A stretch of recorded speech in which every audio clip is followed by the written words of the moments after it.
আসসালামু আলাইকুম। আশা করি সকলে ভালো আছেন এবং সুস্থ আছেন। তো আজকে যে বিষয়টা নিয়ে কথা বলবো সেটা হলো ড্রাগন ঘুড়ি মেক করা।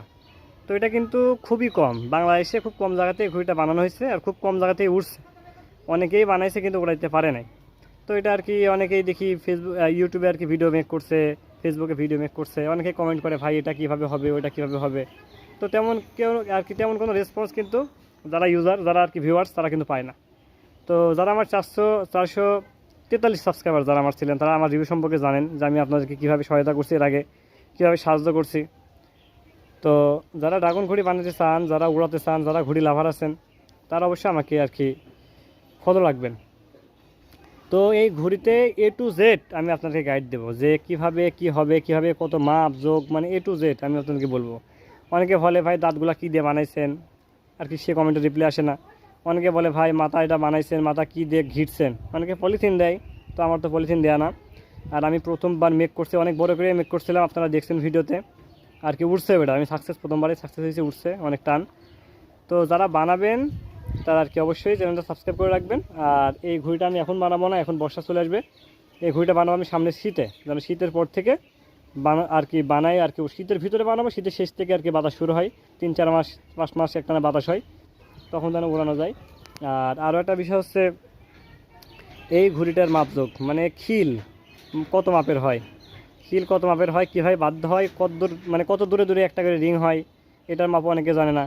আর ঘুড়িটার আর মেন বিষয় হচ্ছে ঘুড়িটার মাথা, অনেকে কিন্তু শুধু ঘুড়ি বানায় উড়াই, কিন্তু মাথাটা কীভাবে বানাইতে হয় এই আর কি, এটা আমি A to Z শিখাই দেবো যে কীভাবে মাথা হবে।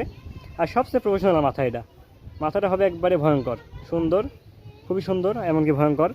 তো আমি আপনাকে দেখাচ্ছি। তো এখানে দেখেন, অনেকে বলে ভাই দাঁতটা কী দিয়ে বানাইছেন, অনেকে বলে ভাই এটা কী দিয়ে দিচ্ছেন, অনেকে বলে ভাই উপরে এটা কী দিয়ে দিচ্ছেন এটা। আবার এখানে যে রডটা ব্যবহার করেছে, ভাই রডটা কত মাপের, এই যে রডটা এমন, রডটা না দিলে তো ছিঁড়ে যাবে। রডটা ভিতর দিয়ে গেছে, ভিতর দিয়ে যাওয়ার পরে এইখানে আর কি এই পাশে রডটা এই পর্যন্ত আইছে, আর এই পাশে আর কি 3টা সুতা হয়, এখানে একটা আর এইখানে একটা, আর এই রড, আর এটা কাট দিয়ে দিতে হয়। আর এই যে ভিতরে এই এই পরিবেশে যে ভিতরে এই রডটা এখান থেকে যায়, এই 3টা এখানে, আর রডটা এটা চলে গেছে একবারে সামনে। তো যাই হোক, এভাবে আর কি কীভাবে কী করতে হয়, ভিতরে অনেক আর কি ঝামেলার বিষয় আছে। আর কি যে ফ্রেমটা হয় অনেকই মাপযোগের বিষয়।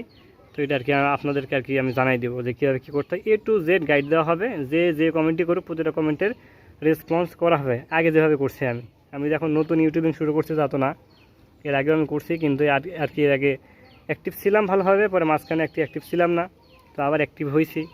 অনেকেই ভালোই দেখছি, সাড়া দিচ্ছে, সাবস্ক্রাইব করছে, ফলো দিচ্ছে। তো যাই হোক, আপনারা ফলো রাখবেন। আর A to Z গাইড দেওয়া হবে, A to Z প্রত্যেকটা ঘড়ি বিষয়, কয়টা ঘড়ি, আমাদের চিল ঘড়ি, সাধারণ চিলি ঘড়ি, এই ড্রাগন ঘড়ি, আরও যত রকম ঘড়ি আছে সব ঘড়ির বিষয়ে আপনাদেরকে আর কি গাইড দেওয়া হবে। তো আজকে ভিডিও ছিল এ পর্যন্ত, সকলে ভালো থাকবেন, আল্লাহ হাফেজ।